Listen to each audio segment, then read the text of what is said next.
Mbote nabino banamboka vendredi et l'amour de partout surtout na bakongomani o bazwa minanda ku ya Uruguay na pesi bino mbote bakongomani bazali na Santiago na Chili bozali ebele disséminé à travers Mokili Mobimba en train de renouveler confiance na bino na émission na bino manaka na bino libre débat ndeto ko sola yango na ngonga ya lelo carton rouge o to ko benga ngo motane na lingala o ezali carton jaune to ko benga ngo mosaka na lingala moto ko sala mbilinga to zobier jaune engi ko bala deuxième prise ya parole to ko réduire suffisamment ba minutes soko kamati motane elingi kozala ya imbano ya likolo makasi penza eleki mutuya o esengeli otika biso en pleine émission pour que otala baninga basusu pour une raison il y a intolérance nde yango moboko alikambo to ko sola lelo ezali nini ezali situation scandalisée ba kongomane belé est-ce que ezali simplement une proposition to encore ezali ya provocation est-ce que UDPS lelo est comme parti comme ko prôner dictature ou bien comme ko prôner mandature ya présidentielle à vie, comment ça doit se passer, est-ce qu'on peut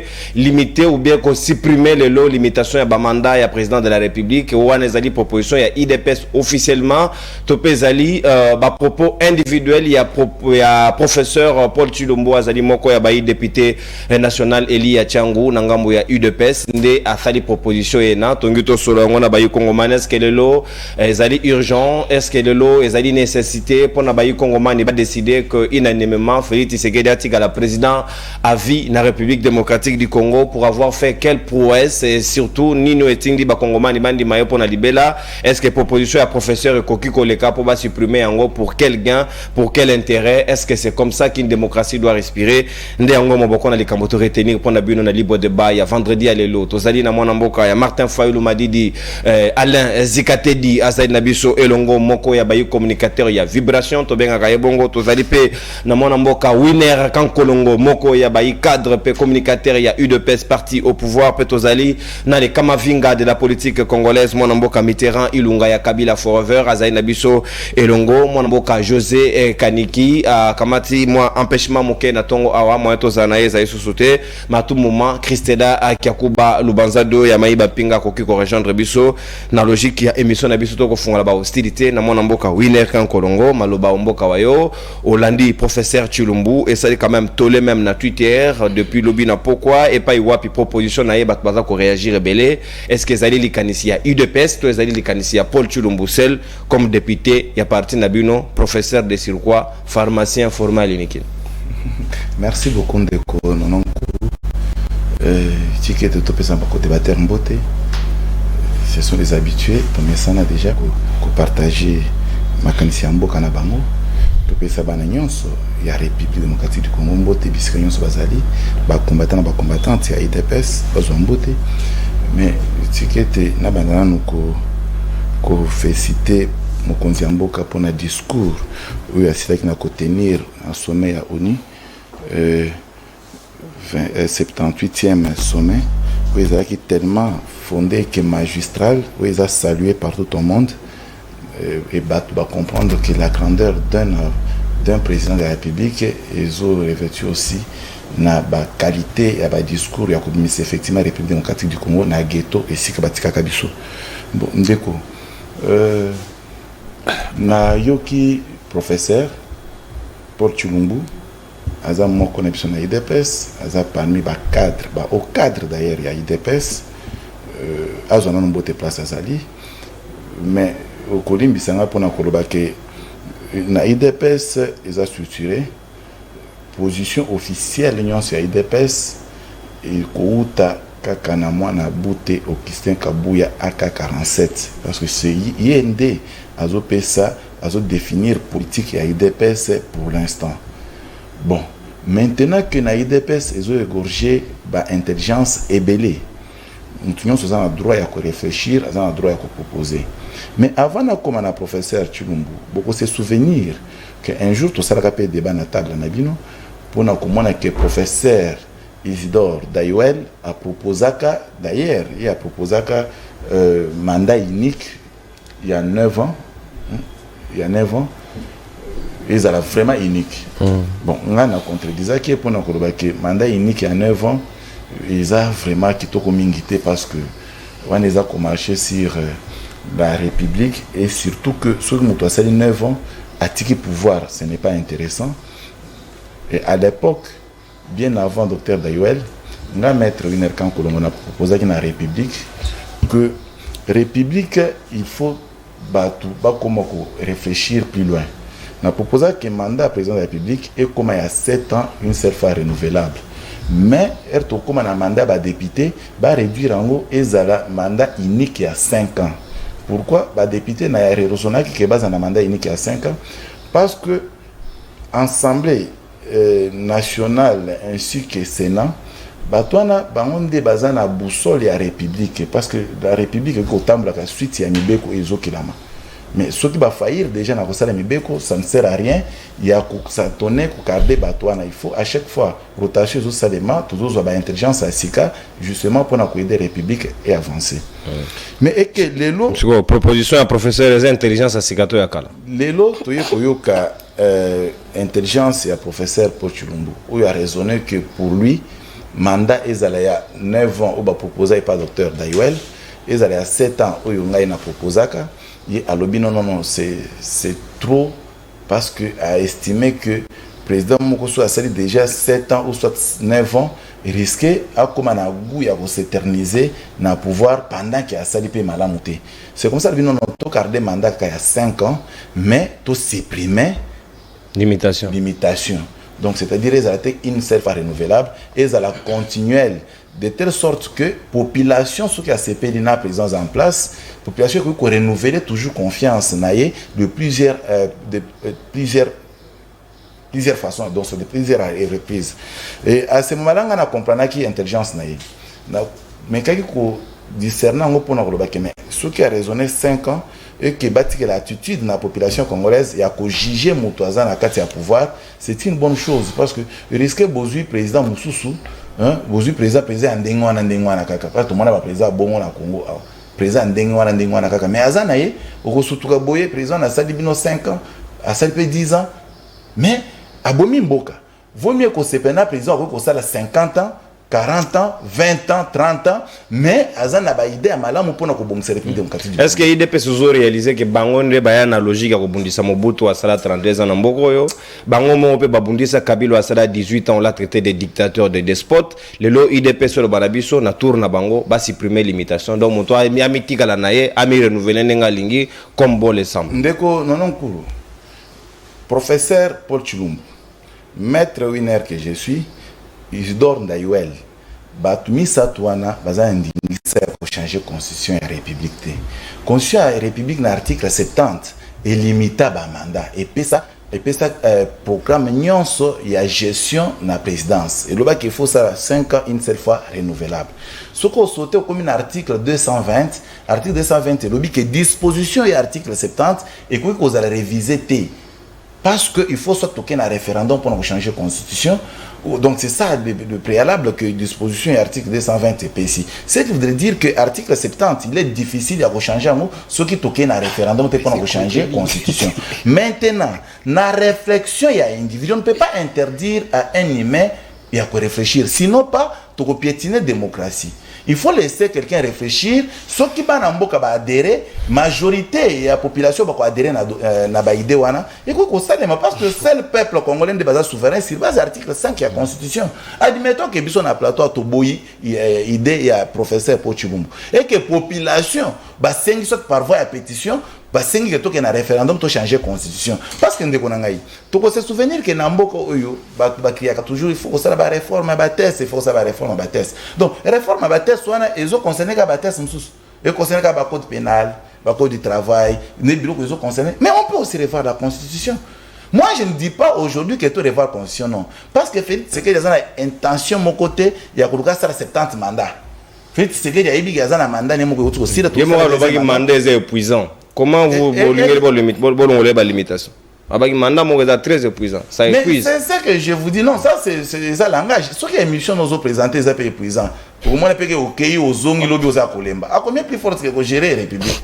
Donc c'est tout à fait naturel. Moutinho son domaine nyon so zalaka, fatigue ezanga na kozalate. Mais pour l'instant, Félix Tshisekedi Tshilombo a idée mon côté ya koluka ko sala 4 mandats. Non, tout ça azo sala deuxième mandat na oyo calmement asidisi mutu musu so koya. Mais est-ce que professeur Tshilombo parce que na domaine na EP sengeli peto luka ye kuna esiko atanga na mayele belé na makambo etali pharmacie, est-ce qu'a-t-il déjà mis un produit na marché au ba congolais ba ko consommer na ngonga lelo?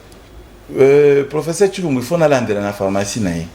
Il faut aller à la pharmacie parce que nous avons maîtrise des médicaments à la République. À part Novalgine na aspirine de naïbi. Merci. Alors, il faut que tu professeur. Merci mon amboka la Tondio Botondi parce que c'est important. Les propositions doivent aussi venir de Tingaï na kokoma o so ki na komi boye na domaine ya journalisme oyo na yekoli oyo na zuli yango ba papier et sengei na ya na ba proposition dans domaine nangai. Ce que j'ai dit là ne concerne pas l'émission. C'est supposé que j'étais à l'IFASIC en train d'enseigner comme l'ADAP assistant devant les étudiants. Ça ne concerne pas les autres. Qu'est-ce que nous proposons en termes de la cognostatéité de votre domaine? Moi, Mboka, Mitterrand, il a sika maloba Mboka wayo, 8 minutes, maître Wine Rassadi, autant même temps d'antenne accordé pour Nabino. Est-ce que le lot, le professeur Tshilombo, à réfléchir, peut agir mécanisme à malam, selon yé, à retirer en la place publique, peut permettre Bissono surtout cogiter, ce que t'as dit malam, tu adopter, ce que t'as dit mabé, tu rejeter en bloc. Analyse des faits par rapport. Merci ndeko nono mbote pona mbote na yo ndeko nono pe mbote na baninga na eko kabwana bango plateau. Mais avant toute chose na kosala moi dénonciation moko na likamo ko lekana ki lobby na niveau ya baramoto tango na utaki ville na eko zonga na matina taxi. Malheureusement na point wana eza parmi ba point aux ali répéter que ba voleur bazakane belé. Il y avait un petit monsieur, un petit voleur aye a botoli mo na mwasi moko akina biso na kata mutuka periko ya kabelo. Chauffeur à l'obité, bon paniqué, t'es naïbi moi na on a aucun de musika ta rozon à la place à Ibi. To parquet mutuka mon pandi 5 minutes après, les messieurs en question a épé kobima faisant semblant comme ça tu go ça li kamouté. To poussani puisque za maman fallait qu'on porter assistance ndeko baibaki. To poussani chauffeur a saisir ndeko na moibi, zongisa kabelo Ibi. Chose grave, place wana tebi que za rond-point moro ba policier bazala wana permanent. Malheureusement, au lieu que les policiers baya vers Bisso pour nous venir en aide, mais les policiers baye ba komi kokote la moibi o azali mo na biso ya kan. Est-ce que yibi bino nini? Heureusement, boyebi pe biso nzamba pambola, to meki ko saisir de kuana na ba moyen mo ezali scientifiquement vérifiable et to récupérer kabelo wana. Donc, yango na sengi na ndeko Gentini Ngobila, na ndeko Blaise o akoti na la police. Mais également dans des Peter Kazadi, ou azali bongo patron à la police des niveaux sur le plan national. Ba mais qu'un peu qu'on revoir ba formation topé éducation à bandeko ba on ba ko recruter na kata la police parce que tu as dit police ya kalezaki police moko exemplaire. Mais aujourd'hui puisque to komina ba coopérant na kata la police comme je connais un petit dans mon quartier na eba qui est bureau de 2 mois après na moni na teni place à sali formation. Et banité yangwana to ekobika biloko to ekobika ndeko nono pona kokota siko na motuna na mikolele kaka na plateau na otope tina ba plateau mosusu na sala révélation moko bana mboka bandimaka te mais lelo révélation na ngai ezali na raison ya kozala na yebisa bino depuis professeur Marcel Yao akufa puisque yende mutazalaki créateur intelligent ya IDPS tango akufi akenda na intelligence nenyo surtout au point que l'héros que nous avons fait na IDPS c'est ça le cause nous avons tout stylé na libandi. Professeur Paul Tshilombo. Au moins na vie des fois faut qu'on identifie à tout selon ba domaine d'études na bango, ba domaine de prédilection na bango, ba domaine de préférence na bango. Professeur Tshilombo asa professeur à l'université de Kinshasa na faculté pharmacie. Mais dans ces pays, sont aux moi ciment. Nous avions connu des cas de pandémie où est dérangé ba mboka makasi. Entre autres choléra, entre autres Ebola, entre autres pandémies, il y a COVID-19. Mais pendant la période surtout, nous avons vu des professionnels de santé, entre autres docteur Mouyembe, Babima quand même n'a pas proposition, entre autres Jérôme Mouniang, Outaki Tchad, Moutartemisia, quand même n'a pas proposition.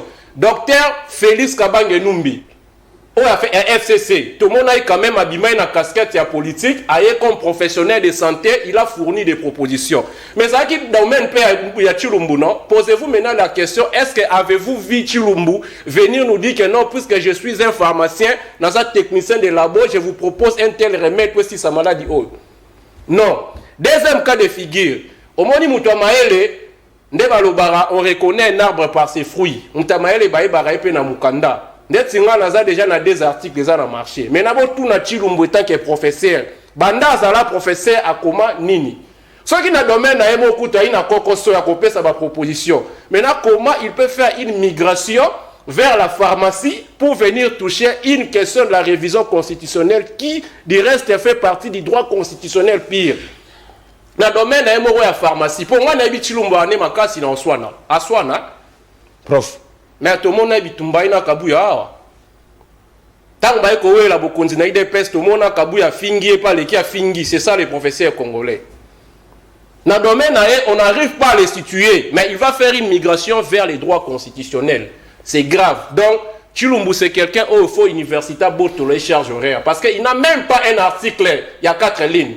Mais il va parler pour vous dire que non Chilumbu peut rester éternellement au pouvoir, mais scientifiquement je vais maintenant vous parler de la révision constitutionnelle. Au moment du droit constitutionnel, il faut distinguer selon qu'il s'agit de la constitution rigide et de la constitution souple. Constitution souple, c'est nini. Et la constitution oyo, la modalité à révision est très facile. Alors que la constitution rigide et la constitution oyo, la modalité pour la révision est très difficile, voire même impossible. Pourquoi? Parce que la carte n'a pas de disposition verrouillée. Entre autres articles 220 de la Constitution Nabiso. Donc, Constitution congolaise est du type Constitution rigide. On ne peut pas réviser ça de n'importe quelle manière. Et puis, toujours en matière de révision constitutionnelle, d'après les règles des droits constitutionnels, il faut tenir compte de la matière pour laquelle la révision doit avoir lieu. Il faut aussi tenir compte du moment. Mais tout ce qui est matière. Déjà, c'est difficile en ce qui concerne la limitation du mandat du président de la République. Disposition de l'article 70, d'après les dires indirects de Chilumbu, et ça, l'objet à Nini, il y a révision constitutionnelle. Et puis, Naoki Winer Awa, Naoki Mwapasi. Winer, c'est un juriste. Soyez écoute Chilumbu, na domaine, na ya pharmacie à Tatonara. Mais puisque l'oko ya lobby, c'est qu'on compte en a y a droit, précisément le droit constitutionnel, tout le droit public. Winer a eu mouton, fala le bandé, le quoi technicien, parce qu'il y a un juriste. Mais Winer va applaudir le fait qu'aujourd'hui, on peut assister à la suppression et à la limitation des mandats d'un président de la République. C'est ce qu'il a dit. Dans une classe, dans une G1, dans le cours, il y a introduction générale à l'étude des droits constitutionnels. Dans la première licence, dans la cours option, dans une G1. Il y a ce qu'on appelle dans l'histoire des droits constitutionnels, les constitutionnalismes. Le constitutionnalisme, c'est un standard dans lequel lié. Le constitutionnalisme, c'est un courant de pensée qui est venu mettre fin à l'absolutisme royal en limitant les pouvoirs du roi dans les temps. Dans les temps, pourquoi? Parce que les rois commettent trop d'habits, ceux qui vendent éternellement le pouvoir. Et puis, puisque les pouvoirs, il faut moutonner surtout à la chance en recours il faut tout limiter dans les temps. C'est comme ça que le constitutionnalisme est dans la carte de documents important, tout va bien une charte important, tout va bien une constitution. Donc, il y a des juristes. Au cours de la télévision, tout le bagage, ceux qui peuplent à Monique, président Salim Alamou, tu peux supprimer le nombre de mandats. Non, tu ne peux pas parler ainsi. Tu ne peux pas dire ça. Il y a une question na ikotuna na IDPS est-ce que batoma les bazali sous terre parce que Chilumbunga na ebie na Mikolo Leka qui au moins IDPS mandat soit pouvoir. Ça la constant, babis transcrit panzana li soute. Ça la constat sur la manifestation publique ezali bilora bat baïba li soute. Mais autrefois en 2016-2017, ezali à chaque fois qu'il y a un mouvement politique au monde na babis transco batumbi, au monde na bapié babilora batu, les personnes qui les faisaient c'était non seulement des militants comme Winer, mais il y avait aussi des professeurs na kat. Moi j'ai vu Chilumbu à l'époque à l'Inikin. Ceux qui n'ont pas même baningo tout temps na bango ba contredire ngai. En train de faire le tour, il y a ba faculté d'une manière à la sage pour nous dire que zali kambamboka simba libanga simba bido essence il faut to bengala kabila. Ça c'est grave alors comme un professeur on a cause la mutuli kambute na bandeli Chilumbu na bien personnellement bien. Asa moi na m'appelle na masina kota veni Fatundu. Abima député national na Tchangu, circonscription électorale na Tchangu. Et puis à Salaba na Tchangu au point que balobi joue à Kotama kuna ekuna bangomo baibini bakosala nae. Actuellement avant dans la cité de Loya, quartier Oya na Kitambo. Tant va voter député, ndezala kobeta mo tour na base. bana mai bamonie balandie po babengaki ya Paul kuna na quartier babengaki ya Paul bana mai bamonie balandie ya Paul to da meta katela bango lingala ngala tambola na banzungu pona ko mole sabino. Merci. Et puis depuis wana si lelo makolo ya Paul la masina to mona. Merci mon amour. Ngala za basourdi koyoka eka randa sali proposition donc ce que Chilumbu est en train de dire, ça sera mieux à zone dans le domaine. Il y a médecine, aluka et bata, il y a pharmacie. So vous savez si lumba namukulu par exemple, que vous savez la produit pharmaceutique nini, ola simba ba domaine oyo aiko maîtriser. Merci mon amour. N'attendez au bouton. Respecter au débordé.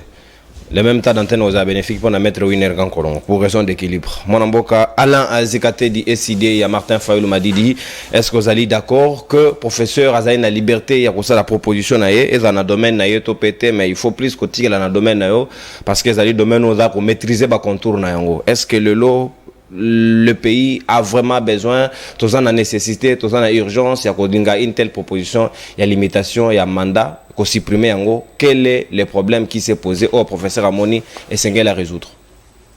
Merci cher Nono, merci Nabando Probablement Makaniska Tesika, Bana ya Congo, Boyamba Mbote, ou te patata Mokonzi Martin Fayoulou Madidi, Oya Pesibino et Taïbi Sibino et. On est dans une manière stratégique européenne à Mbote papa. On a retiré les noms des gens. Ebelemi et Ngonga de Ebele Makala ou apesini to benande ko Chilombo malgré nous ba ko lukapona biso. Bande ko este boda na kimia ata ko bateki bino na pima ngondo bande ko Masisi bande ko Ruchuru kala mto récupérer bino. Ndeko nono esalinga pasi awa koyoka ndeko winner na kanisa qui est exemple ya kaniki okima no pe émission parce que normalement faut okima so iba ko bloka bona na plateau ya soni ozolo ba liboso ete obandi ko féliciter ndeko Chilombo na discours wake ndeko sala discours no kuté moi je féliciter ndeko est-ce que ozo se rendre compte que mon cousin yo ton président Papa, le président de la République. Non, il n'est pas mon président. Ngana futa yete. Peu abiba pété. Yo yebi mutabima na yo pe yo mutabima. Ngana habité papa. C'est Martin Fayoulou m'a dit. Oye bien ngo. Ils a yete. Ah bah osé na débat contradictoire na bande de FCC. Aya ba démonter la pièce contre pièce. Tout ça na mona maboko. Azolo banini na platani na la discours na ye. Alobi Mapono Miezali d'ailleurs CNI a publié déjà la liste. Et ça dans les années de coutume na tribune na Nations Unies. C'est une publié la liste, il y a des députés nationaux, il y a des députés provinciaux, puis des conseillers municipaux. Ne on ngai. Le couta mon ne peut pas pendant que yemoko yebi que des dates on de ko nani kadima qui ko violé. Nous dit que nous qui enseignons l'évaluation, l'élaboration, conception, élaboration, évaluation, il y a un suivi à projet. Et on est là quand on a schéma critique. Ne va pas.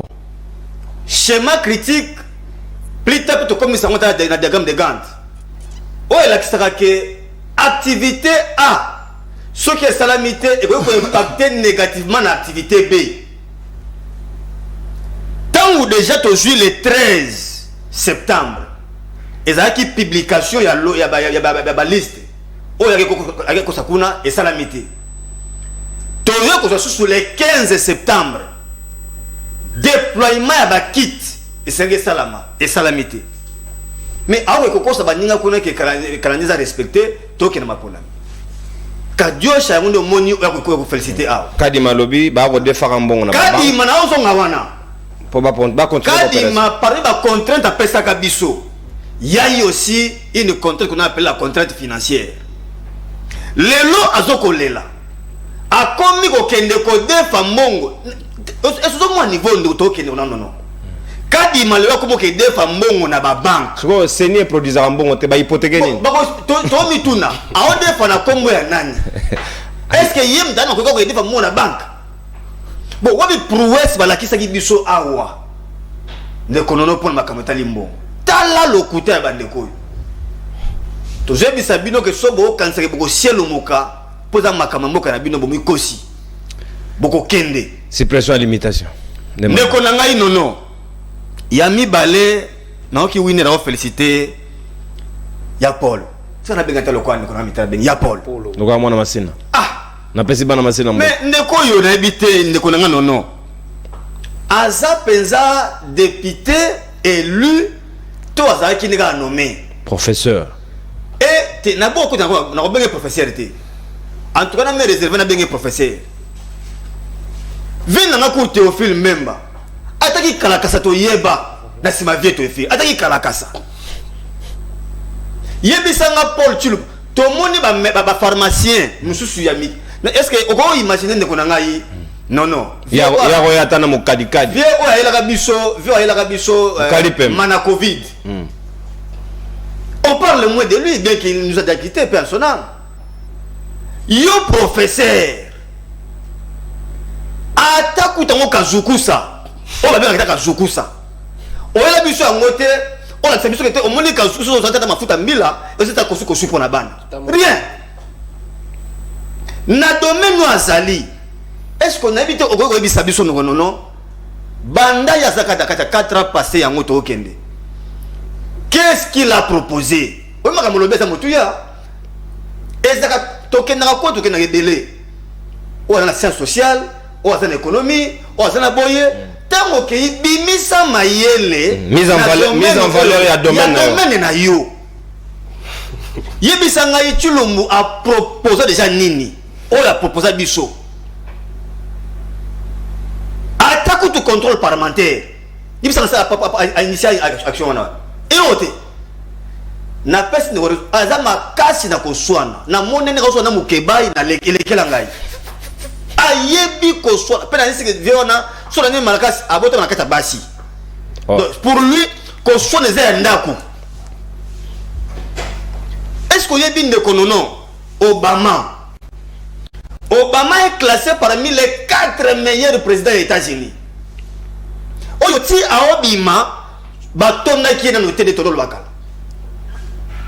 mais tellement que akomaki na suka il était obligé de partir mais boni yoko esa biso kutu muto bozo proposer biso aumela fou ya kolinga te donc ndeko pena na bité ndeko Félix a démontré banda atina zete que ana makokité bande bota Chilumbu ye ya Paul Chilumbu bosoka Chilumbu ayeli biso mandat ezala susu te que bakata peuple congolais et comme que moto bandela ka mokona mokolo pendant que na bango na biso to bundisa monsieur Mobutu ti to lobakete transition la kake belé Kabila kutu ayeto bi que 18 ans ezaki belé maintenant pour un moto yo ayeli biso kuiba biso mbongo haram ayeli biso chile gelou ayeli biso 100 jours bloko monanité mne moto ye wana o esengeli pour la biso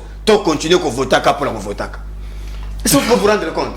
C'est là où je vous dis non que bandeko est commis ivresse à pouvoir.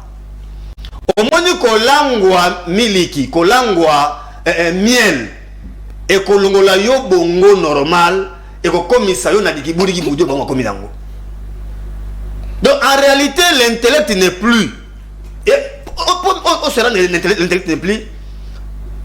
C'est un professeur d'université soi-disant. Eniken, colline inspirée. Peine à colline inspirée. Oh, veut la lovanium. C'est quoi yoga inspiration? Yoga inspiration. Suppression. Balongola. Yoko to en français.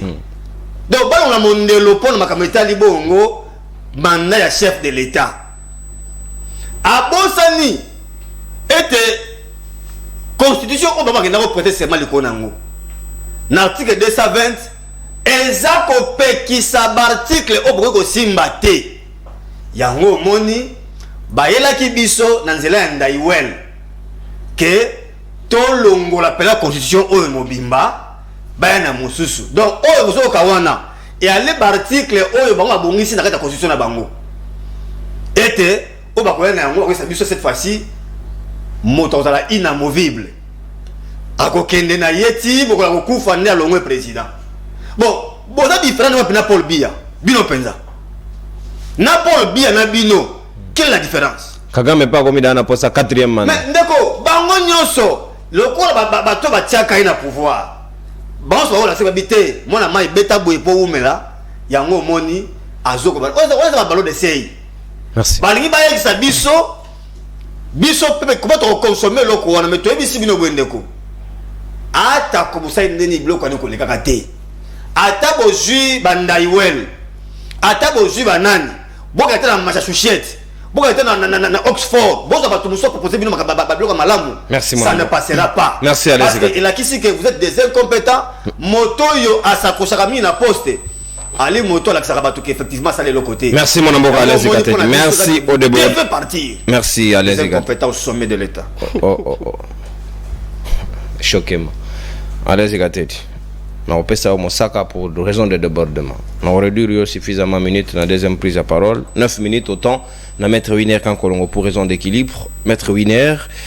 La gymnastique et l'équipe moi trop c'est dernier temps na mawe état de mobekolu konzi. Est-ce qu'il y a un souci? Est-ce qu'il y a des préalables? Est-ce qu'il y a des nécessités au Sengel na biso toucher na kati ya mobekolu konzi? So que zali au article 220 est verrouillé, il y a moyen. Tout le monde a peine en 2011 on avait révisé.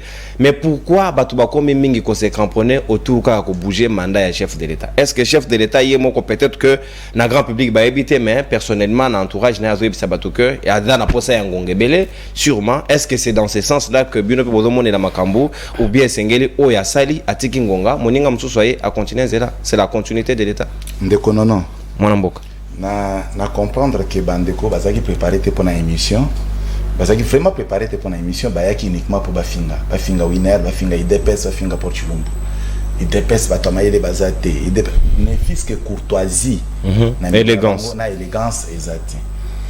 Donc sentiment na bango peuple ayoka ke bafingi IDPS balobi ke bata IDPS za maye l'été tout ça ainsi de suite mais nazo informer binon de konangai que la peur quitte vos esprits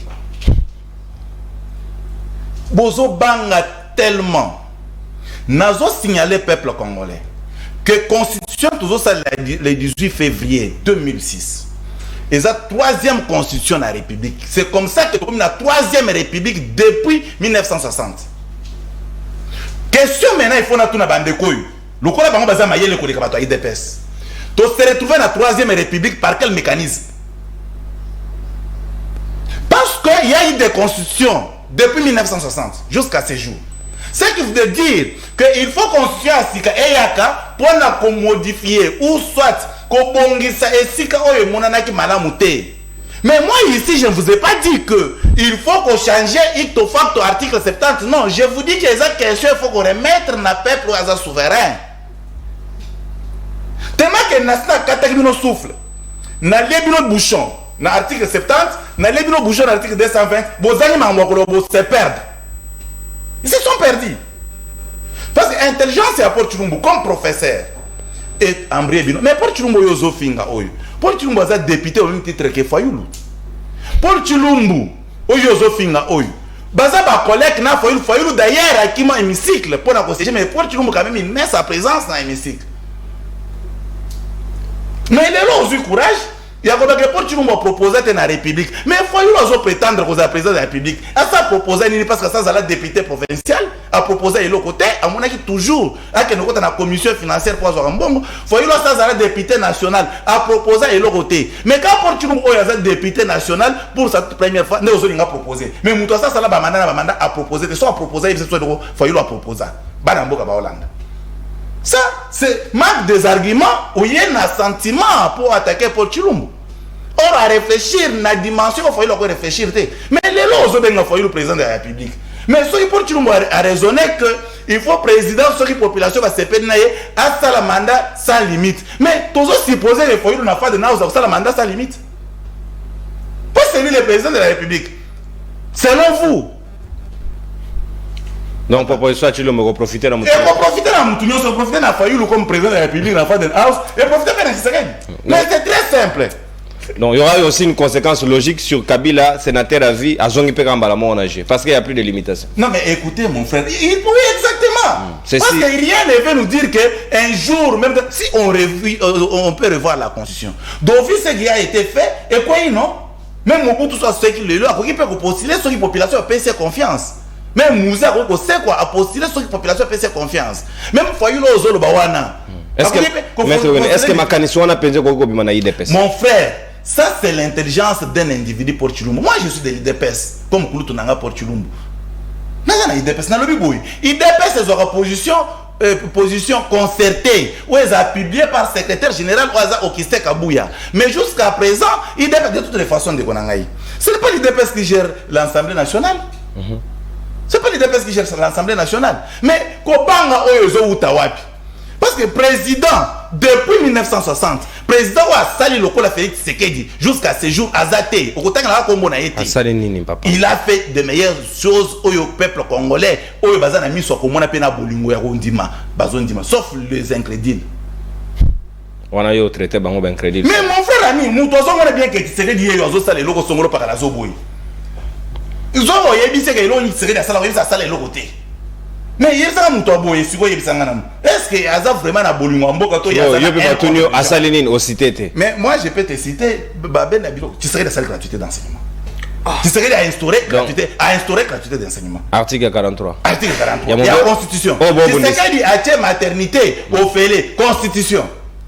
Article 47. Qui serait dit travail avec la constitution.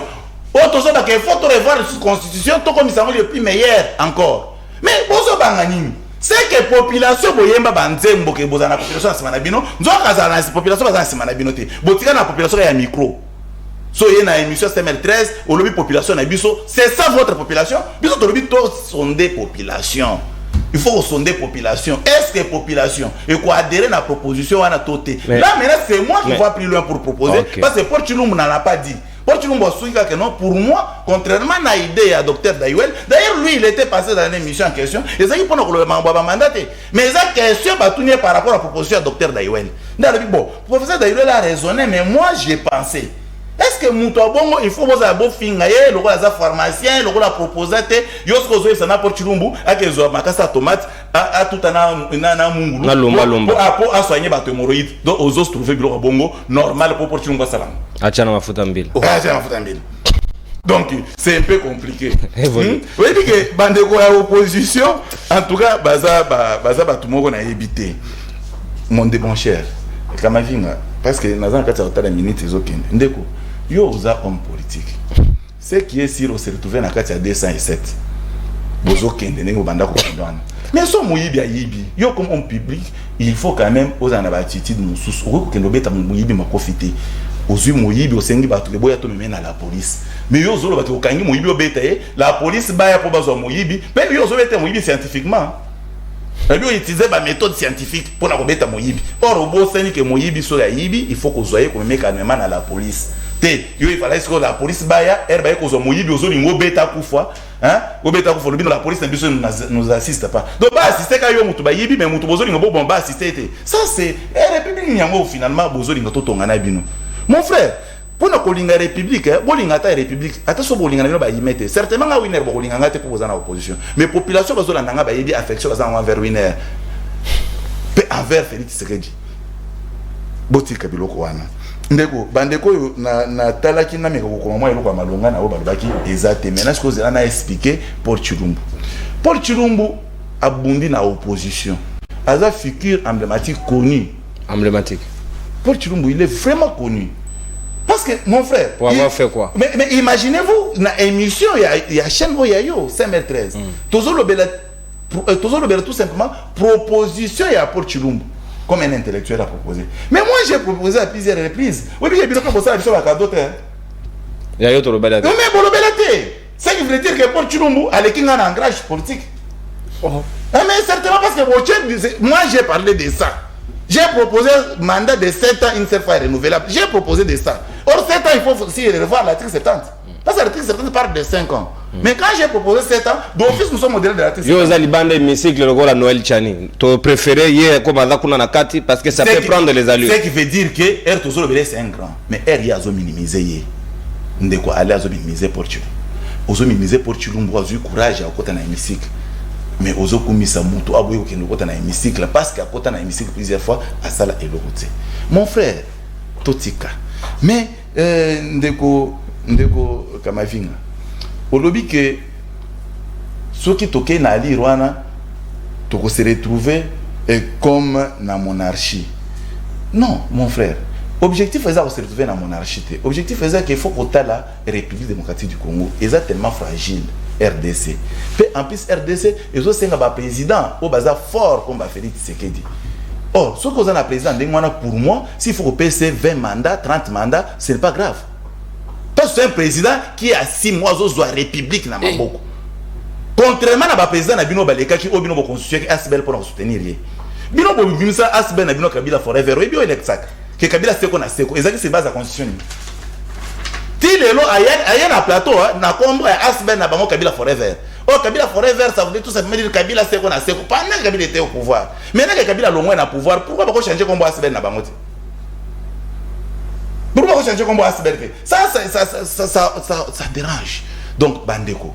Bino elo ke sala bino, eza problème ya haine. Merci. Bozwa haine, bolongola na mitema na bino. Merci. Boza la peto, boza la lokola ba besho l'été, boza lokola ba foyuluté, boza lokola boko mata lokola ndeko muzito. Merci. Faut quand même akomi ozonga bo moto. Pour y union sacrée. Mais faut y union sacrée. Mon amboka merci mon amboka.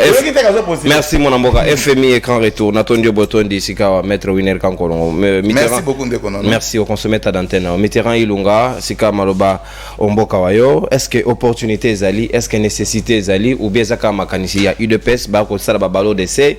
Est-ce que ba congolais bazali penza na posa ya lelo social na bango e bongwana makamna o badango posa ya quotidien na bango est varié, ils ont changé pratiquement te ko ela yesu sous makambo ba révision constitutionnelle makambo ko changer ka ba limitation mandat. Est-ce que ça viendra résoudre les problèmes ya panier aménagère ou ils allaient presque inchangé jusque là na flambé à dollar? Merci nazo c'est la makasi. Na Winner Ndabimisi les sous encore une fois de plus Bolumbu ya IDPS na plateau. Voilà toujours les injures. Non, les injures papa. Des propos vexatoires ça dérange. Non, maître Winner. Maître Winner, toko balingala, toko balingala. Pourquoi qu'on finit mais aux autres ils disent propos mon que ça là qui ezo soit ce n'est pas propre. Bon, quel est l'intérêt à retirer ce qu'ils ont le langage jamais. Souffrez maître. Moi je pas grave, si bissé les chocs. Non, si bissé les chocs papa, si bissé les chocs. Chez l'opposition, lobby aussi. Oui, Nazali, défenseur à kabylisme authentique. Tout ce qu'on a place Kabila Finga va tout dans beaucoup. Donc, bisope ba discipliné to ko Finga. Te mettre ebi famille moko na papa na bana. O bazaka chaque jour. O la muki na tongo o ki bo kangelanga Kabila même bino ba mama mapa. Ndabi ma 4 heures akima ba footing na bo kangelanga o kange na opesa $100. To mona famille moko mwana kotoa iko Finga Kabila na moi mais c'est aiko luka muninga na ye. Oazaki premier ministre ndeko Sami Badibanga aluka moya sengela to audience na kingakati na butu biso toza très discipliné to sala baja bongo te mais otiko lo babuzo ba sur Kabila Forever que to créa Asbel président Junior Mpeti non bongo sa buzo loba olobi mabe sur Kabila Forever olobi mabe obuki lo kuta sur Kabila Forever que président Junior Mpeti a créé Kabila Forever pour na abimisa Kabila mbongo na communication et puis Kabila longwa déjà président de la République. Pourquoi biso to eko garder toujours combat Kabila Forever? C'est pas ce que j'ai dit. C'est ça. Maramio moro na biloko moins élémentaire yo moro bimiso zo bosana.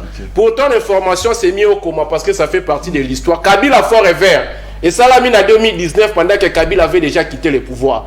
Kabila Forever oyozo kansaka kombo nango Kabila Seko na Seko nde bino bozo kansa Fachi Beton Seko na Seko eliko loba nini objectif na biso zali ko pérenniser vision to pe combat Joseph Kabila ou zali ko se résumer na défense et intégrité territoriale na dignité à homme congolais et puis Kabila Forever s'il y a une structure aujourd'hui à applaudir c'est nous parce que grâce à notre communication la communication établie par Junior Mpeti tout le monde a compris que IDPS avait fait de fausses allégations des fausses accusations contre la personne de Kabila et puis toquette cas en matière de communication lequel a communicateur à mon IDPS ou à niveau de communicateur à Kabila Forever kobana na Mpeti tibiso ba subalterne na donc tant que ko loba biloko mususu il faut to sala tande ba kino ba loba rotalima yotali badi alobe luko mususu wa na qui passe ya za juriste za praticien des droits za avocat alobi que na Congo tozwaka 3 constitutions ya ngwana même raison au ba créer la 3e république c'est ça qu'il a dit à Wangana ok c'est faux na kotangela ba test constitutionnel que nous avions connu dans ces pays na bandeli na tout premier test constitutionnel avant que nous ayons l'indépendance en 1960 et ça qui la charte coloniale c'est ça les documents juridiques avec lesquels la Belgique a géré ce pays pendant que Tozaki n'a été indépendant du Congo. Après charte coloniale, tu es en 1960. Comment ça? Tant que tu as indépendance, tu as une institution à Bisso, tu as une constitution qui la loi fondamentale relative aux structures du Congo. C'était la constitution. Après, tu as la constitution de Louloabourg de 1964.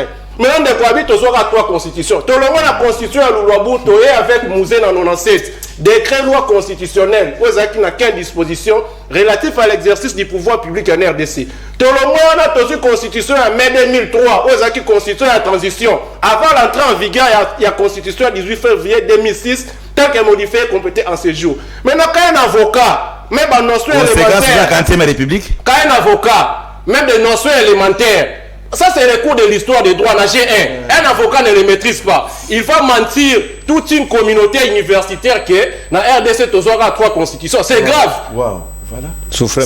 Mais vous avez dit ça. Caméraman, Mouya.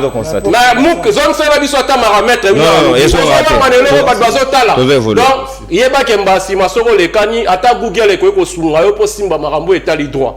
Et n'accueilli rapidement toi l'étage Yasuka, Likambo a dénoncé un comportement des policiers vis-à-vis à Mibio Baïko Ibara Batu. Protection Baïko Sala Pona. On a homme public, na koki koya ko simba mnanzo tote kutu na lobike, na utiliser ki ba moyen moko ezali scientifiquement, ce qui est intellectuel, on a terme ya bimisinga na lobai bongote. Aza avocat, à côté na kata code de procédure pénale, lorsqu'il y a commission d'une infraction flagrante, tout le monde a la possibilité d'arrêter. Vous arrêtez et puis à l'immédiat, vous présentez les présumés facteurs à l'endroit de l'OPJ du lieu le plus proche. C'est ce que nous avons fait. Maintenant, quand un avocat passe à la télévision ici, à Bossanike, en matière à flagrance, tout le monde peut arrêter. Lorsqu'il y a la clameur publique, par exemple, oui, bien, même yo, non. Code de procédure pénale, après cette possibilité, au Kangamoui Biwana, au même et pas OPJ aux alliés, dans le lieu le plus proche, il y a. Et c'est quand il faut les salariés. Mais au bêta été. C'est une précision. Il y a un lobby non pas dans le public, c'est important. Nous on est légaliste. Bato ba dit ko beta ba mesala ko tumeza ide personne ka dia kabiliste betimu. Donc na rappeler mon ba notion procédure pénale les anager des droits. Na mon que maître Winer atanga kala yango commis archaïque. Likambolobi a nécessité s'il faut réviser la constitution, il faut tenir compte de la nécessité. Oui. Nécessité pour le moment est simple. Ils allaient restitution en bon haram.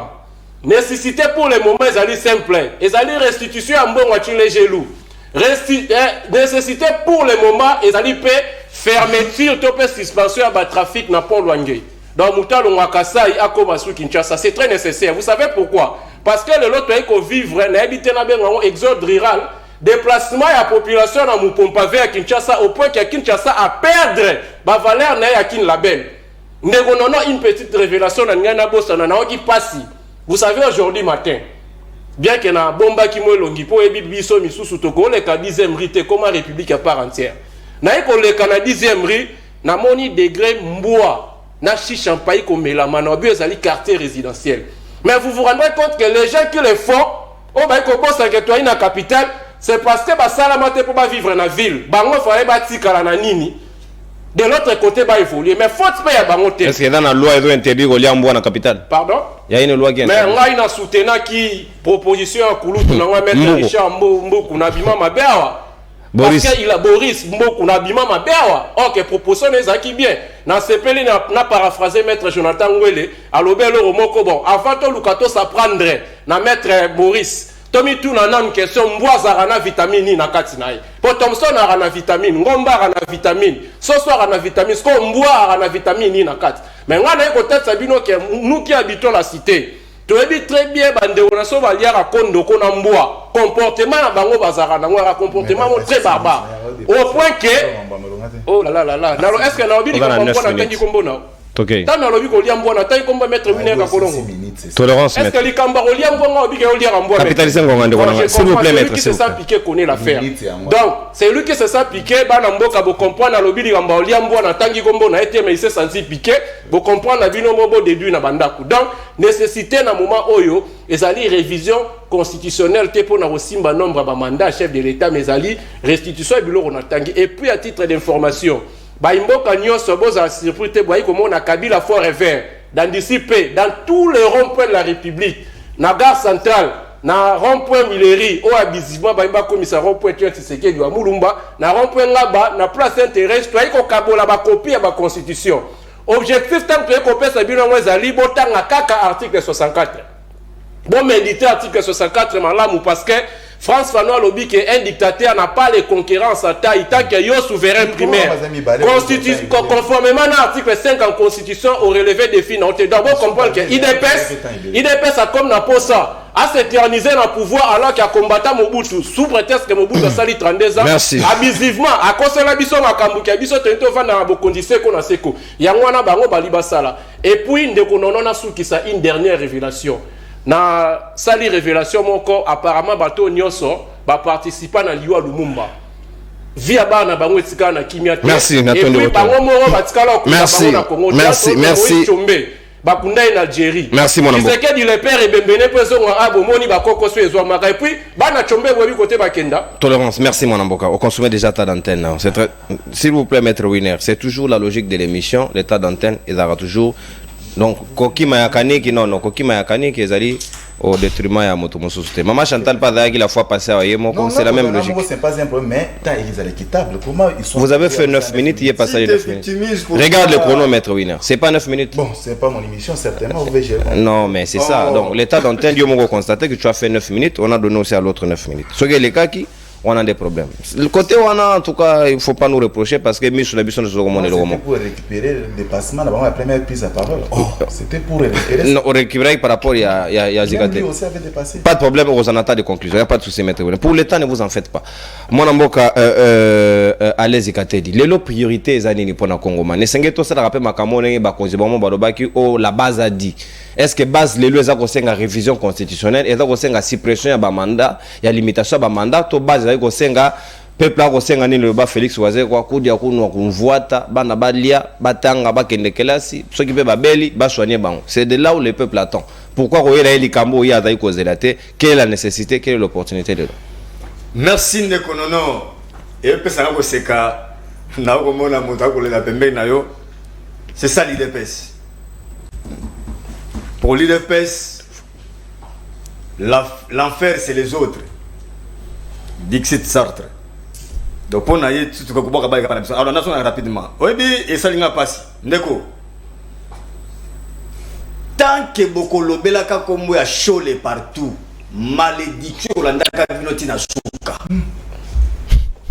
Na ebisio le kwana. Chole o beaucoup misé le kola opposant les lots. Lobby bolobaki bochaka 50-50 na ye. Chole o bolobela lelo. Ko bossa na teke c'est nanzana bango.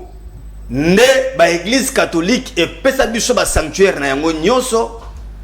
Preuve no yebi ke Rossi leke na ngai akufa na Saint-Benoît. Azwa lisasi na grille à Saint-Benoît. Yoko bete pour l'église catholique ta.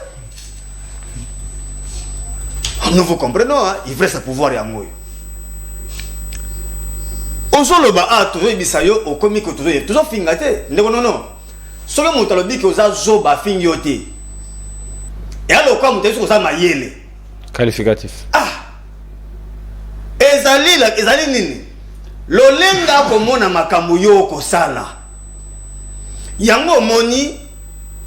Ce que otangi, biso sali pédagogie de l'humanité. Chapitre intelligence. Autant abiné na Simon. Baola qui ça des débiles. Yo qui m'a classé papa. Papa m'a qui m'a raté. Dans ça dans l'école bouchonnière, il m'a dit passer bisumba. C'est ça les conséquences de l'IDPS. Ce que t'as au monde que ban aola qui ça ban na zoba. Zoba a m'a dit ban na ba na idiot imbécile tout ça sur la personne imbécile na fingoté. C'est un qualificatif psychologique. Totali oana mayele ozali andesa ya 50. Imbécile. C'est ça. Aussi ko yo tant toujours le baké bongo. Na IDPS longwa. Na ibité ta usu na ko raison peut-être pour na trop mboa. Na ibité. Bon, to bi so to bi bongo longwa. Est-ce que tu peux te rendre compte que un professeur d'université nego biso ani to désacraliser peut-être le koyo va peut-être ailleurs. Oyeba, se présenter les professeurs d'université. yango komona na batu musu na mayele ndeko nono bate bapele ko ba Belgique et autres bakomo étudier que non moto mayele atako na moto boy azui pension bongo epé makate ata ozo commissaire émérite mais on doit toujours l'utiliser. Et le quoi biso le lobo était ndeko nanga. Mais comment vous utilisez des professeurs qui ne publient pas? Yango ne au moins problème ndeko nanga non. C'est là où au quotidien même so otangi même thèse ya ndeko yo nani Chilumbu. Je doute. Ata thèse na yeto tant chose akina on va plagier kaka. Ozo douter na likambo monete yo tanga thèse na. Moi je respecte moi pour moi biso ba maître. Hein? Pour la biso ba maître mais so otali muto kamba o sala. Auto bengaka l'inadaptation. C'est inadapté. Parce que un adapté est celui qui fait ce qu'on attend de lui. Maintenant, si on est professeur, d'abord, le professeur est là, tu as commis docteur à soutenir thèse, tu as comme émérite, il doit publier des articles, des ouvrages, batali un actif naïe. Mais si on est actif naïe, autant actif naïe. Na osa makasa que là on actif naïe, na ta tableau, combien d'ouvrages, combien d'articles actifs déjà publiés. Tant que les sur le côté. Parce que soit le qui m'a dit solo. Tout le monde a bilembo. Si on a domaine il y a un problème sérieux. Et au lieu au côté de domaine musu ya batu ozo maîtriser té. Yo muso mo kutawa ndeko winner même yemo ko domaine non ndeko yo winner mo azo maîtriser ngona noté. Et bon tu lo musiko. Au comment tant niveau ba que mandat. Bon est-ce qu'on a la conséquence à travers l'Afrique, à travers le monde? Pourquoi comme ça les cambo? Non. Nous on a la CM13 awa pour otika ba empreinte. Et c'est comme ça qu'on a seko.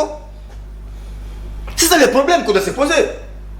Pour tout le monde yo boye ke oleki ba ndeko non ya malamu ko za un jour aux athées on reste parler de bien na yo. Absence non. C'est ça. Et ça dit que on wanzama inutilement pour le loko mokoté. Bah tout le monde a eu non. Est-ce que tout le monde a Félix? Tout le monde a eu Félix. Je comprends toi en minena. Est-ce que vous évitez que d'abord na telemeka on a tribune des Nations Unies. Abi ba kanda. Oh. Mais il ça siko na kutu na moins de 5 ans. Ba to ba kanda. Autre sous 10 ans. Ba to pas piquer la crise. Ajo lo bela wa ke ndeko Chilombo sali ebele. Ndeko nangai. Ndeko yo premier geste basala. Tant on va bombarder les biso gratuité de l'enseignement. Ndeko, il faut lire beaucoup. Ma belle amie lire autant amuke. Donc on va beaucoup lobby. Lorsque Ogotanga motoko la Jean-Baptiste de la Salle. D'ailleurs, c'est grâce à nous que au moment la UNESCO se serva bien ba récit na bango ba claparette pour na pas chose a dit beaucoup plus ba détails sur la école.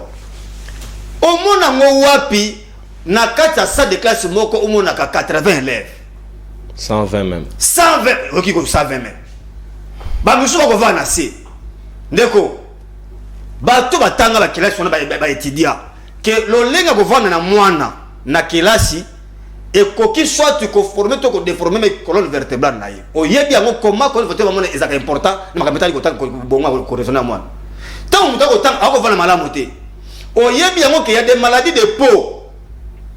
Il y a un matériel basala moi dissertation là pour la bana.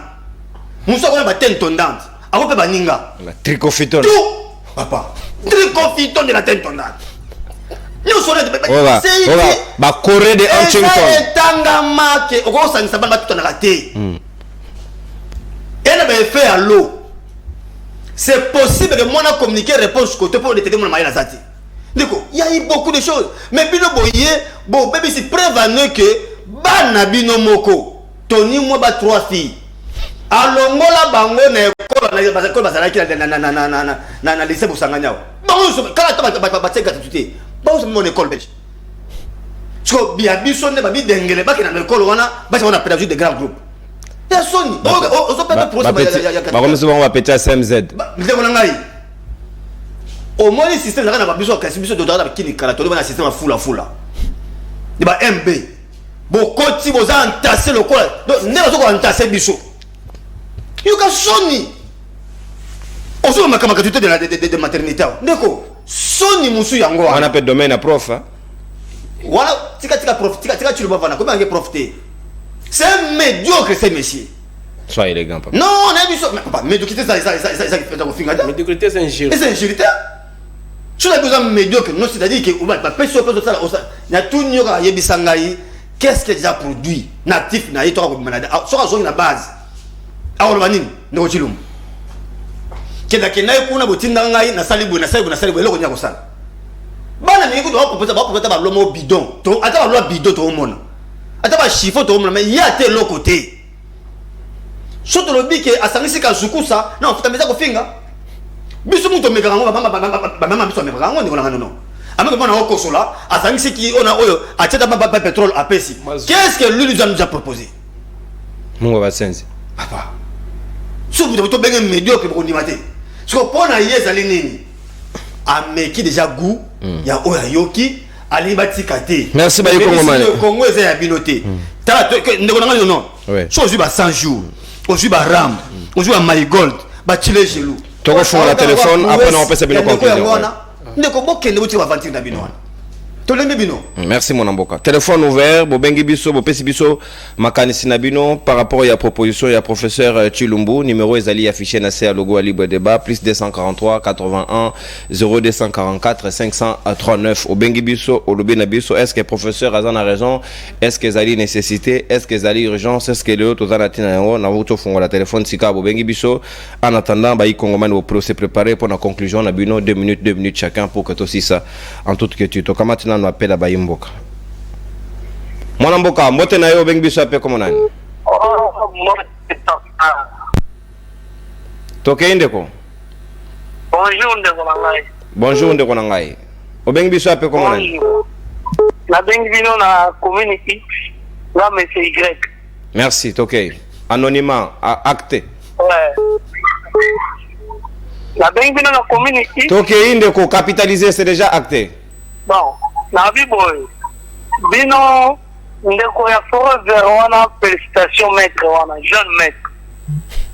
Merci. Et pour la makambo ya mboka batikela biso to changer président. Makambo alo beza na tinga te. Et batikela biso to changer président to kenga mboka sika. Et lelo de la 26 makamyo so cher transport et comité 2000 moyen to bimeate dipasi to ko vivre te boyo biso to tika na pouvoir abo ata moko. Et bon ba vivre na mboka mususu na mukili mususu. C'est bon, on lui a dit, bon, bien. Merci. Merci Ndeko X, na komeni Y.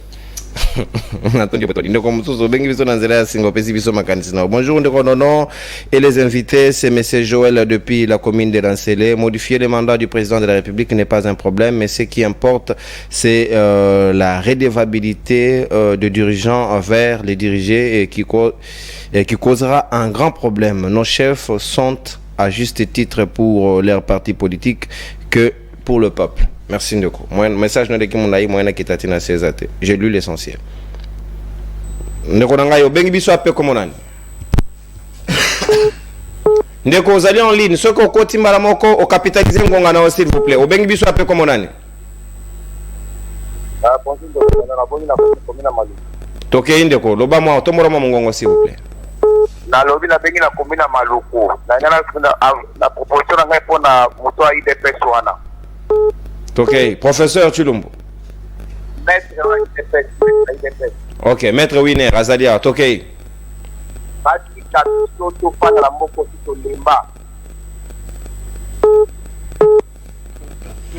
Apparemment, côté Azali liaison a un problème au Kende Kokolimbi Sabiso. Bonjour, vraiment, Botune Langai, Botune Labiso, Soki Mutuana Azali Libo. Non, Ndeko. Soyez poli s'il vous plaît, Aza professeur s'il vous plaît. Certaines choses je ne saurais pas lire parce que ça est Peggy Sami. Bonjour Ndeko Nono. Bonjour Ndeko Nono. Bonjour Ndeko John depuis Barumbo. Oui, vraiment kokota la ligne Ngore Komingambo. Batu ba robega de partout. C'est pas mingi na débat lelo. Et surtout le monsieur en question IDPS, je l'aime bien. Il parle calmement à la poser. Bon, la bataille IDPS non so ya muto na mona ga bois. Poser on dirait à la bon, il y a parti tribal mais seul communicateur à Bogara IDPS. Azara m'a posé, j'aime bien cette type en question. Voilà, il est bon. Question, la ligne à idée, BBC. Lelo à BBC qu'on soutenir le roi Motorola Chilombo. On va la place comment la professeur en question là, comment Chilombo.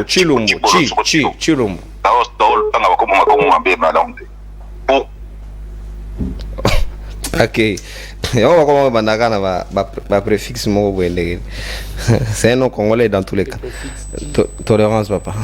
Bonjour monsieur Nono. Ah maître Winer Boga. Bonjour monsieur Nono. Bonjour aux invités monsieur Nono. Nous peuple congolais, nous avons compris que monsieur Tshisekedi est en train d'utiliser des sous-traitants, entre autres le professeur Ndaïwel et professeur Chilombo, pour jauger la température de la population afin de réaliser son plan de changement de constitution. Komi Aboué. Bonjour. Bonjour, ndeko na ngai obengi biso ya pepe komo nani? Merci na kopesa mala bana bingo na pimbanto ke kombo na ngatamus na pesho mbote na pesa ya biso mbote. Merci. Na ningi na ibisa ba ka IDPS. Tango ndeko niko fa ba deko rappeler bino ke mande eza ya 5 ans. Aho rappeler na date o mande ko bino ko wale ko langa kaka ivresse ko teke na ivresse ya pouvoir. Boza kolangwa, boza kosala ba feti, boza ko voyager, boyeba kiteke. Olala kolamuka mikolo ezokende. Lelo siko beko sutuka ke mande komi na suka, alibongo lukao mukunda au mena na pouvoir. Ndeko na stage ya lufelo osasa biso pena odasi ke bakongole bakoko ndima ke bino boti kaso na pouvoir.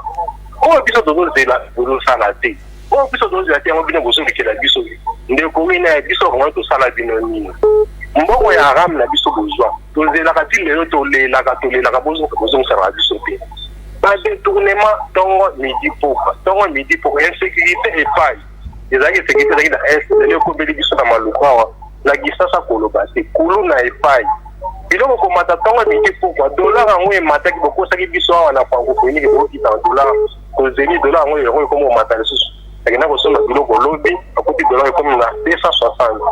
O couple de la bozo salate. Kaka o bino bozo na ngo posa ko salate. Merci Neko. Pas de redit. Merci Neko. Totondio botondi. Et sur lobby déjà tendance comme ozongela o sur lobby la ngibiso na tondio botondi. Bonjour Ndeko Nono tindelanga ande tunelanga ndeko ya IDPS, est-ce que akoki kopesa biso bilan ya Félix Tshisekedi dans 4 ans? Oh Ndeko. Et c'est pas l'heure du bilan, c'est pour très bientôt d'ailleurs, vous allez passer. Kende na musika télévision de Wanangai, s'il vous plaît. Kende musika télévision na yo, soko bengi biso pour que tous la liaison malamu, au gene baninga baso suba kolanda bisote. C'est aussi ça le principe, il y a émission. Bonjour les grands journalistes. Ah, et comme grand journaliste. Tata ya UDPS azaraka na mawa na bisote ba congolais. Merci Ndeko pour le qualificatif. Mbote Ndeko na bengi biso ape comme nani? Oui, Ndeko na ngai. Obengi biso ape comme nani? Monga fula makanisi nao. Omoni ozana ba professeur plus intelligent mais moins sage. Donc eloko ezosamba bango eza des sagesse ezate. Lidi bazomona ke bazolia ndenge bazolindela bazofanta ke mande esilaka te bapusina toujours na kolia me bazobosana te jama lola aza papa lopa kolongola molimo na ye na ziamu. Donc po batala intérêt bakize some bango batala intérêt na bango azofanta kolinda mosila na seko na mbongo bazobosana ke nzambe mpe aza capable ya kokomisa ye lisimo ye azolinga te. Donc tant que tozosala eza mabu ya koluka ndenge nyonso ye moko alobako le changement qui m'a fait faillir bazonga na place wana que le changement qui m'a fait faillir. Merci. Merci Neko. Maître Winera Siriki Mabalingi au phrase orate. Mais pour te bimana mnoga chef de l'État. Mais bon, c'est normal à l'époque ils étaient na mamna bangwa nani ya Jean-Val. Mbote Ndeko bengi biso ape comme nani s'il vous plaît. Parti à Gombe. Question ngeza boye. Pourquoi ba député na biso bango basala kaka ba loi moko boza na avantage na bango mais dans l'avantage la population ti. Pourquoi? Pourquoi bango donc question ngeza boye zo na IDPS répondre ngai s'il vous plaît mais c'est non. À répondre ngai nga obenga monsieur yo bengi ejo bongisa moke benga maître Winner zala koto maître Winner pourquoi bango ba député biso bango ba teke no ba lomo ke no ba seleka ba ya ba yema bongo ke no ba sala mako et puis ça le ko faire ba à répondre flatterie ba flatter on ani biso peuple té ba de bele ba sala no na reni ba souffler ba plan maître noté na conclusion tout à l'heure na repesa yango to teka na des appels pour que tozonga na ta en conclusion. Bonjour libre débat, combien de fois déjà Oyo Chilombo aloba makambu ya koboya ko négocier na ba M23 banda loba maza ko kobaka toujours to blembi discours wa oh bolembaka mbote ndeko nanga obengi biso ape komo nani bino nanga ba pomo de la champion qui mataya depuis Ngaba. Oh c'est partout dans 24 communes libre débat to ke ndeko. Oui, non, merci beaucoup la émission vraiment et puis ça dit omoni ils allient journalistes aux spécialistes en matière donc pour yo ça là et il a déjà des capacités na yo pour servir mboka maintenant ba tadi DPS et ça là vraiment pas na ba de quoi DPS ba pour na bango et biso za ba politologue za ba étudiant mais toi tu es un professeur à l'université bloc à Boé ça nous fait très mal vraiment professeur à l'université bloc à Boé et la piscine de ko aller gratter des mots de bilan de ko ya kabila forever vraiment la félicitations. Ça peut mettre Winner Mbote papa. Toza belé. Non, mutu ozota la hôtel loko eza eza sécurité à mboka te oui ko féliciter te ko péter Mbote parce que avant ndaki baba ina mo baye ko na oyimba baye ko na mo ni te. Ça me fait très mal vraiment. Merci Ndeko. Bon, merci. Mbote pe eza obligation te et la liberté là. Non, s'il vous plaît. Et comment si je n'ai s'il vous plaît. Bonjour libre débat. IDPS a dépassé les scores et incompétences aujourd'hui. Nous célébrons la deuxième délibération de l'examen d'état du jamais vu. Donc, et comme il n'y a pas de délibération, donc, oui, Kendaki, Batali, que non, il y a eu quelques ratés, on délibère encore. Ah bon, ce sont des innovations supportées seulement. Nous avons un peu plus comme on a. Avant dernier appel aussi. Bon, à ta place, aux Zoami de Ronanga, il peut s'habiller à Tambote. Aux Zoami, wapi, comme on a, Potokota.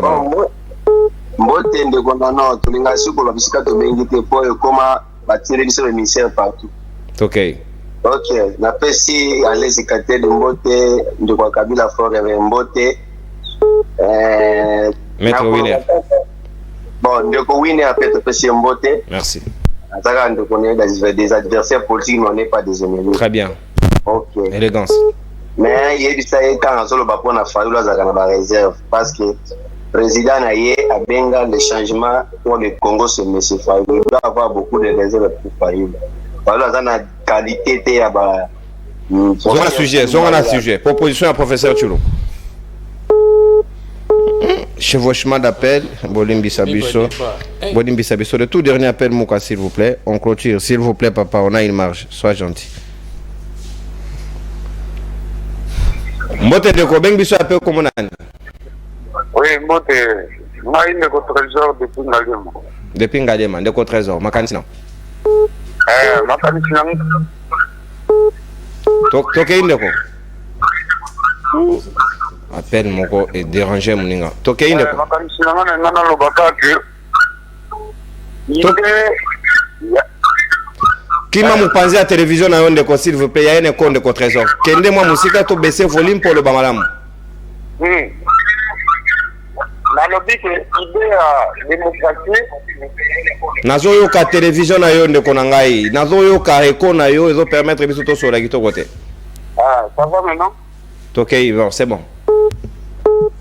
Nanga lobaki démocratie ndenge nanga compléter papa o yantela utaki ko intervenir pour na dossier ya nini ya mandat ya chef de l'État. Ce qui est important n'est pas na lobaki eza redevabilité. Puisque démocratie ça se résume pas seulement dans le mandat ya chef de l'État. Même le roi qui est censé être éternellement au pouvoir a koufara pas au pouvoir. Mais où il est important, il a dit que Bakonzo va gérer choses publiques, patrimoine collectif. Il faut pas là la transparence, soit na façon il y a équitabilité à Okabola, qui est à Moka. Et dans ce qu'on peut dire qu'il y a démocratie, même s'il n'y a pas des élections. Na pesi batutumbo te puis merci beaucoup. Merci Ndekonangai. Natondi Obotondi. Voilà. To limiter Bapel Bogolim Bisabiso. Avec le temps, to kotala comment vous laissez suffisamment de marge pour Nabapel mettre 1 heure, 2 minutes nayo pour la conclusion.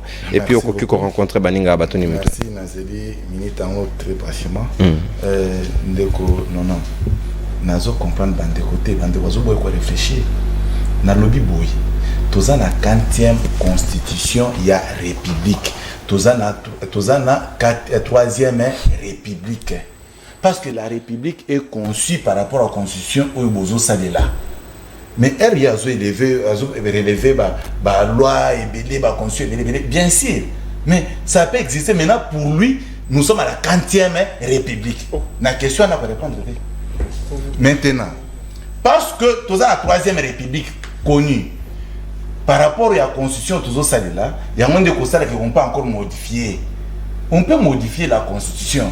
On peut la changer aussi. On peut aussi la changer. Mais l'utilité, quels sont les dirigeants que Tozo utilisés? Mais hier, tu nous as parlé de Kabila. Comment Kabila est arrivé de nous faire 18 ans au pouvoir? C'était par quel mécanisme? Parce que la constitution existait. Mais Kabila nous a fait 18 ans. C'était par quel mécanisme des droits ou soit quel mécanisme juridique? Ça, c'est un de deux. Yo olobi na biso lisusu. Que na mutu kabayibi mama. Mutu ke telemi bolandi moyibi boke bokangiye. Bobandi kobeta moyibi. Tu nous as pas dit que bakangi moyibi ba cheminer dans la police. Tu nous as dit ceci. Elle bozo beta moyibi, c'est comme ça la police est vers nous pour y soit moyibi. Mais à ce moment-là, la flagrance dont on parlait,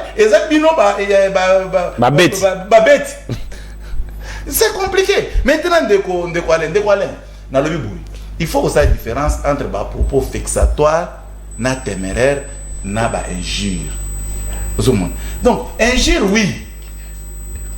Ils ont bien tapé au fingité. Mais quand tu utilises des propos où il faut blesser, mais elle ça la réplique n'a pas même propos, il dépasse ma finga.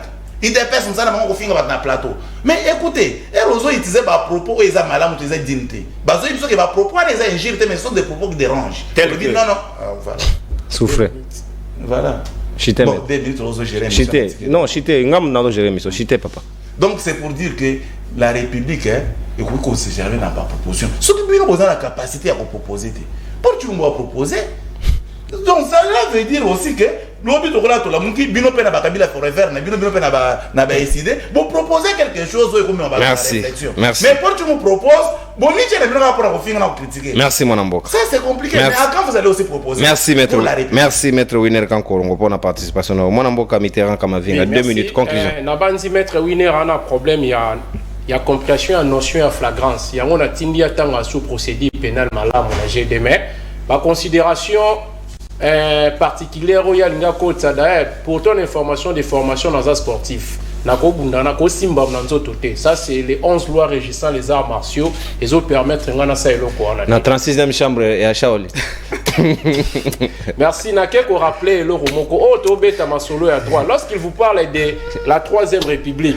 La 3e république a commencé d'abord, l'idée de départ c'était avec Moussé, mais malheureusement, puisque Moussé a continué à Kozanabo Moïté, c'est comme ça que Joseph Kabila va venir faire quoi? Prononcer, faire la continuité. Et puis on parle de la nouvelle république lorsqu'il y a refondation de l'État. On a ma petite notion dans la science politique, dans le droit constitutionnel, on a eu maîtriser. La République démocratique du Congo étant qu'un État au sens moderne du terme, a été refondée en quelle année? En 2001 avec Joseph Kabila. Nous avions une constitution qui permet à tout le monde de participer à la scène politique. Avec qui? Avec Joseph Kabila en 2006. Nous avons recréé les institutions de la République. Avec qui? Avec Joseph Kabila. Donc, notion qu'on maîtrisait en France, la constitution française a connu des modifications, des révisions constitutionnelles à tout moment. Est-ce que cela a fait l'objet du changement aussi de la République? Moi, nous avons relaté dans la télévision. Hein? Soit autant à comprendre autant à rater, soit autant à rater. Aux avocats, il faut on parle de la nouvelle république lorsqu'il y a refondation de l'État. Ça, ce sont des ABC des droits. Na niveau intelligence, vraiment mettre. Na niveau intelligence, merci, merci maître. Merci maître. Merci. Depuis début émission, je vous respecte dans mes langages. S'il vous plaît, maître Winner, ne vous en faites pas. Maître Winner, s'il vous plaît. Maître Winner, s'il vous plaît. s'il vous plaît, maître Winner. ABC à droit.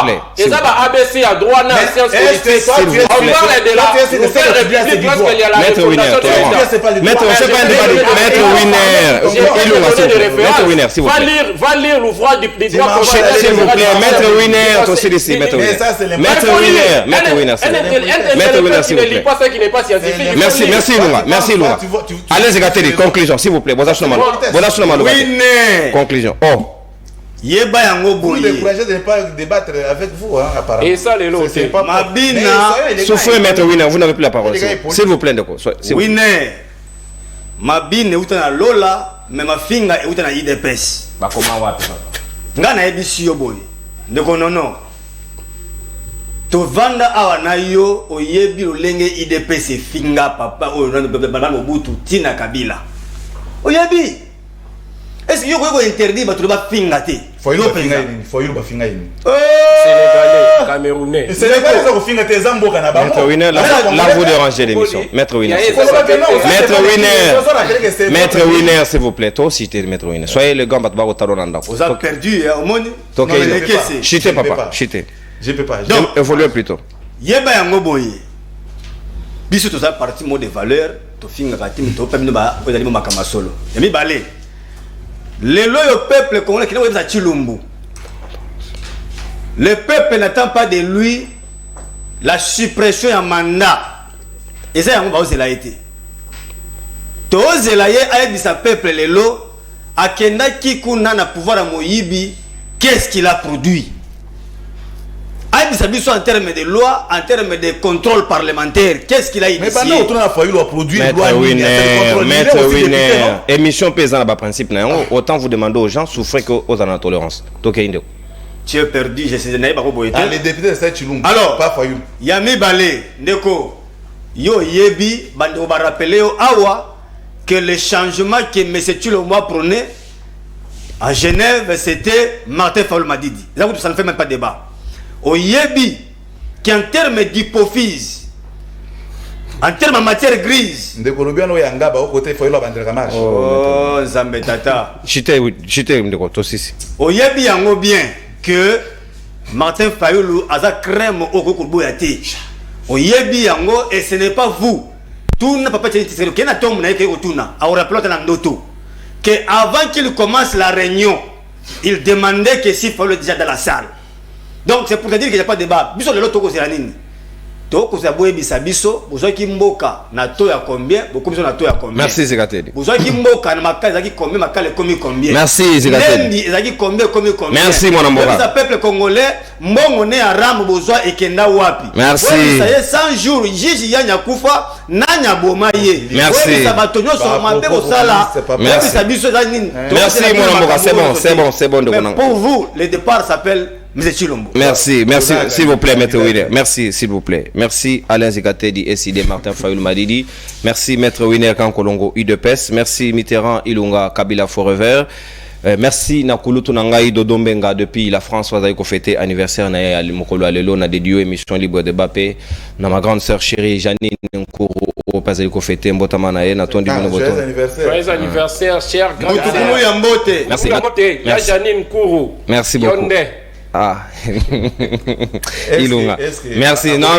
Ndeko Jean-Michel pas le merci. On a mon souci. Mbongo susu malami balende ko ngai non. On a dénoncé awa. A futu su mbongo na douane.